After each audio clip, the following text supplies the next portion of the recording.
ভিতরের অবস্থা কি আপু? ভিতরে আঙ্কেল অবস্থা খুবই বাজে। তোমরা কি অবস্থায় ছিলা যখন বিমান? আমরা আরেকটা ভবনে এক্সাম দিতেছিলাম এন্ড সাডেনলি দেখি যে হঠাৎ করে আগুন ধরে গেছে অপোজিট বিল্ডিংটায়। তারপরে তোমাদের এখন বের করে নিয়ে এসেছে? জি জি আঙ্কেল। কিছু অভিভাবক তারা এসেছেন। আসলে এখানে যেহেতু শিক্ষার্থীরা পড়াশোনা ছোট ছোট শিক্ষার্থীরা পড়াশোনা করেন, সো তারা স্কুলে অধ্যয়নরত ছিলেন। একজনের সাথে কিছুক্ষণ আগে আমরা কথা বললাম, আপনি দেখলেন। কত নম্বর রুমে বা কত নম্বর ক্লাসরুমে? হচ্ছে আপনার হায়দার আলী বিল্ডিং। আমরা পিছিয়ে তাকিয়ে দেখি যে আগুন লেগেছে এন্ড প্লেনটা পড়তেছে এরকম। শিক্ষার্থীদের কোনো হতাহত খবর পেয়েছেন বা বাচ্চা কাচ্চা কেউ কোনো আমরা ইনজুর্ড হয়েছে? বাহিরেই ছিলাম, আমরা দেখেছি যে বাচ্চাদেরকে নিয়ে যাইতেছে, ওদের পুরো জামা কাপড় সব পুড়ে গেছে, অনেক বাচ্চার একদম হাত পা থেকে চামড়া ছিলে পড়তেছে, এরকম অবস্থা দেখছি আমরা।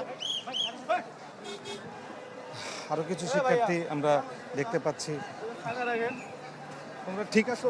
হ্যাঁ হ্যাঁ হ্যাঁ ঠিক আছে। তোমাদের বন্ধু বান্ধব সবাই ঠিক আছে, সবাই ঠিক আছে, সবাই ঠিক আছে। আসলে পরিস্থিতিটা এতই ভয়াবহ বা যারা ছোট ছোট শিক্ষার্থী 1, 2, 3, 4-এ পড়ে, তাদের সাথে আসলে কথা বলাটাও বিপর্যস্ত, যে তাদের সাথে কথা বলাটাও এখন সমস্যা হচ্ছে। আর আপনারা দেখতে পাচ্ছেন যে সেনাবাহিনী কিন্তু জায়গাটা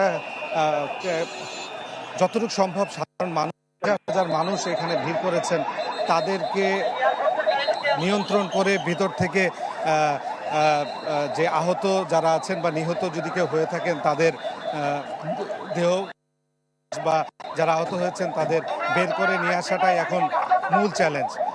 আপনারা দেখতে পাচ্ছেন যে সেনাবাহিনীর আরও 3টি প্লাটুন, অর্থাৎ 3 প্লাটুন সেনাবাহিনীকে এখানে ডিপ্লয়মেন্ট করা হলো। আমরা যেটা জেনেছি যে 10 থেকে 12 প্লাটুন সেনাবাহিনীর কর্তা এবং সদস্যরা এখানে ইতিমধ্যে কাজ করছেন এবং কাজে নিয়োজিত আছেন।